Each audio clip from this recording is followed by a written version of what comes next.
প্রধানমন্ত্রী যেটা বলেছে, মাছ ধরতে গেলে আধার দিতে হয়, সে কথাই বাস্তব। দেশকে রক্ষা করার জন্য পাচারে যে অর্থ সবার অজান্তে চলে যায়, এই অর্থ এই ব্যবস্থা করা হচ্ছে ব্যাংকে ফিরে আসবে বলে আমরা মনে করছি। সিপিডি কি বললো, টিআইবি কি বললো, সুজন কি বললো, এসব নিয়ে আমাদের কোনো মাথা ব্যথা নেই। আমি তো বলেছি আমরা কি উদ্দেশ্যে এ কালো টাকা সাদা করছি।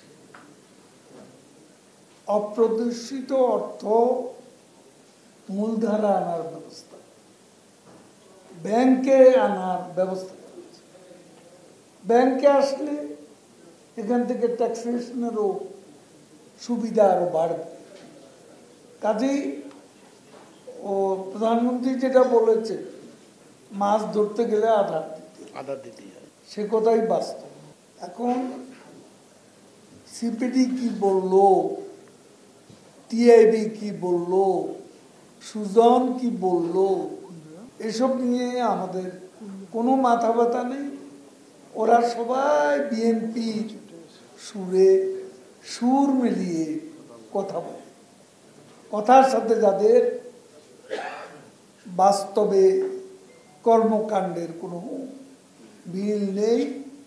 বিএনপি নিজেরাই হাজার হাজার কোটি টাকা বিদেশে পাচার করে তাদের ভারপ্রাপ্ত চেয়ারপারসন লন্ডনে বসে দণ্ডিত এই আসামি লন্ডনে বসে আরাম আয়েশে দিন যাপন করছে। এই হাজার হাজার কোটি টাকা পাচারের হিসেব মির্জা ফখরুল সাহেব দিতে। এই পাচার যারা করে, এই পাচার থেকেও